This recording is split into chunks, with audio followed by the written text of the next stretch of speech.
ვაგრძელებთ ეთერს და ამჯერად ჩვენი გადაცემის სტუმარი გახლავთ თათია ნიკოლაშვილი, ერთიანი ნაციონალური მოძრაობის პოლიტსაბჭოს თავმჯდომარის მოადგილე. მოგესალმებით თათია, მადლობა რომ დღეს ჩვენთან ერთად ხარ. როგორც ვიცი, დღეს ესწრებოდი მზია ამაღლობელი სასამართლო პროცესს მორიგს. რომ შევაფასოთ ერთი-ორი სიტყვით, არა ნიუანსურად, არამედ ზოგადად რამდენად მნიშვნელოვანი სახელი და გვარია ეს, არა მარტო ქართული მედიისთვის, არამედ მთელს კონტექსტში, მთელი ამ პროტესტის გათვალისწინებით, რომელიც მიმდინარეობს უკვე უამრავი თვეა საქართველოში. მოგესალმებით, მადლობა პირველ რიგში შესაძლებლობისთვის.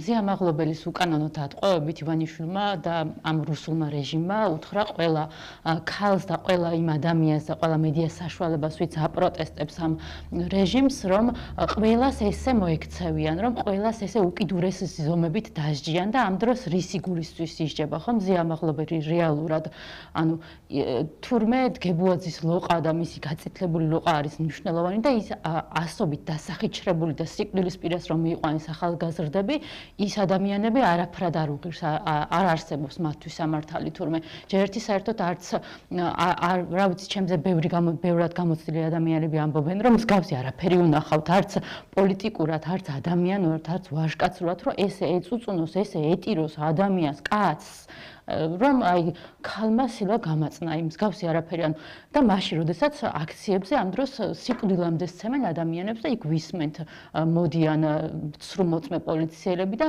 არა მე დავაკავე, არა მე ვნახე დგებუაძის გაწითლებული ლოყა, ანუ ეს არის უბრალოდ რუსული ცირკი, მეტი არაფერი რაც იქ ხდება.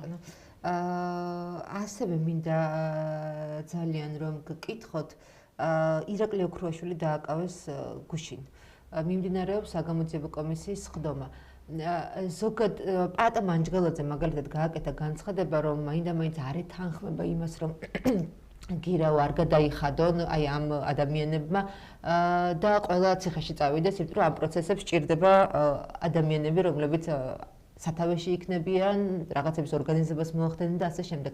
რას ფიქრობ პირადად შენს ზოგადად მთელს ამ პროცესზე და პოლიტიკოსების გადაწყვეტილებებზე, მათ მიდგომებზე, აი ამ საგამოძიებო კომისიის მუშაობის და მერე მათი გადაწყვეტილებების მიმართ, აი ამ კონტექსტში გულისხმობ, პირველი პრეცედენტი იყო, როცა უკვე დაკავებული იქნა პოლიტიკოსი. პირველ რიგში რა თქმა უნდა სოლიდარობა ირაკლი ოქრუაშვილის, რა დიდი გაბედობა სჭირდება ყველა ასეთ საქციელს, რომ ასეთ რაღაცაზე წახვიდე, რეჟიმის წინააღმდეგ ბრძოლა, ანუ ეხა ისეთ პროცესში ვართ, რომ პოლიტიკა ივანიშვილმა მოკლა საერთოდ არ არსებობს პოლიტიკა, იმიტომ რომ რავი გააუქმა პარლამენტი, გააუქმა პროცესი პოლიტიკური, იმიტომ რომ ყველას იჭერენ, რა ვიცი, ან ქვეყნიდან აძევებენ, ადამიანების იძულებულს ხდიან რომ გაიქცნენ, ან რა ვიცი, სიკვდილამდე სცემენ, შესაბამისად უკვე გადავდივართ რაღაცნაირად ინდივიდუალურად ყველას თავისი გადაწყვეტილება აქვს. რაღაცას ანუ რა თქმა უნდა ყველა სოლიდარობას უცხადებ, ვინც ამ გადაწყვეტილებას იღებს. ნუ ჩემ მაგალითად პირადი აზრი არის, რომ როდესაც რაღაცნაირად მე მაგალითად ჩემს პირადად აზრს ვიძახი და არა მაგალითად პარტიულს, რომ ვფიქრობ, რომ ბრძოლას ვჭირდებით გარეთ ჩვენ ეს ადამიანები, იმიტომ რომ მნიშვნელოვანია, რომ აქ ჩვენ ადამიანებთან ერთად ჩვენი რესურსი რაც გვაქვს, რაღაცნაირად გამოვიყენოთ. თუმცა რა თქმა უნდა დასაბასებელია და რა თქმა უნდა ეს დიდ ჭრილში საერთაშორისო საზოგადოებას მათ შორის აჩვენებს, რომ რა ხდება, რომ ანუ ბელორუს და რუსეთს გადაუსწარი და ჩვეულებრივად რა კადიროვის ქვეყანაში ცხოვრობთ, ისე ექცევიან ადამიანებს. კი ბატონო.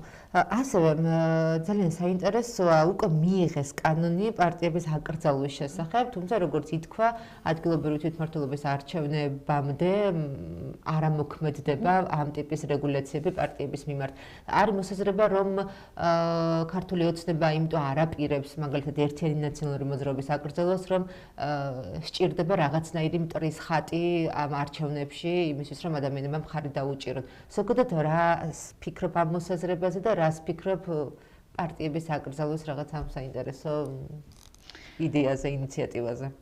13 წელია პირდებიან თავის ამომრჩევლებს, ეს არის ცირკი გამართული თავიანთი პირდაპირ თავიანთი ამომრჩევლობისთვის, ანუ რაც იქ ხდება კომისია რო აქვს რაღაცა შექმნილი, წულკიანის ჯალად საჯალათო კომისია რო არის, ეგ არის ჩვეულებრივი ცირკი თავისი ამომრჩევლობისთვის, რომ ამდენი ხანია რო აჭმევენ ამას, რომ ჩვენ აცებს ასე უზავთ, ისე უზავთ, ანუ ეგ გრძელდება, მაგრამ ეხა უკვე ეს როდესაც საკანონმდებლო დონეზე პარტიებს გრძალავენ, ჩემი აზრით ეს იყო პასუხი, ივანიშვილის პასუხი მათ საერთაშორისოდ არ აღიარებაზე და იმ მეგობარი აქტზე, რომელიც შტატებმა მიიღო, ეხა უმძიმესი რამ წერია მასთვის იქ და არც ერთი ცივილიზებული სამყაროს არც ერთი წევრი რო არ აღიარებს, ეს იყო ჩემი აზრით პასუხი ივანიშვილის, რომ ის მზად არის თავისი პირადი ინტერესების გამო გაყიდოს საქართველოს, ქართული ხალხიც, მიყიდოს რუსეთს, ჩაგვაბაროს რუსეთს, გადაწეროს ისტორია და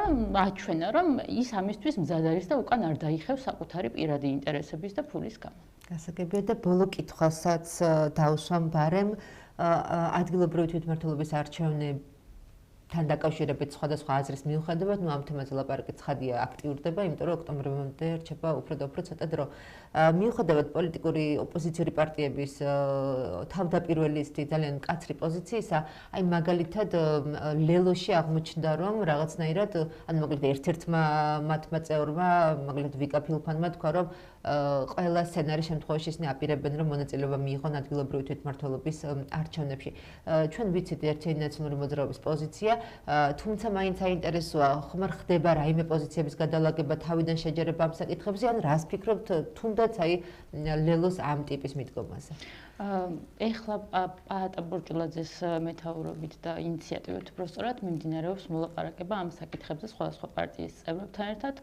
მათ შორის გუშინ გაიმართა კიდევ ერთი შეხვედრა და მიდის მსჯელობა თუ როგორ და რა ფორმით უნდა იყოს ეს ყველაფერი. თუმცა ჩემით და ჩემი პარტიის აზრით არის ის, რომ რუსმა ივანიშვილმა, ხელისუფლების მიმტაცებელმა და არ აღიარებულმა მთავრობის მეთაურმა ივანიშვილმა და იმ გაჟონილმა CSKO-ს შავლაქიანმა კაცმა არ უნდა ჩაატაროს ეს არჩევნები. ეს არის, რა ვიცი, ისეთი რამ, რასაც არ შევცვლით უბრალოდ და დანარჩენი უკვე მომდენო დღეებში საკითხია თუ როგორ და როგორ პოზიციაზე შეჯერდებიან. კი ბატონო, ძალიან დიდი მადლობა ეთერში ყოფნისთვის. მაყურებელს შევახსენებ, რომ ჩვენ ვსაუბრობდით თათია ნიკოლაიშვილთან ერთად, ის გახლავთ ერთიანი ნაციონალური მოძრაობის პოლიტსაბჭოს თავმჯდომარის მოადგილე, მე გემშვიდობებით მომავალ შეხვედრას.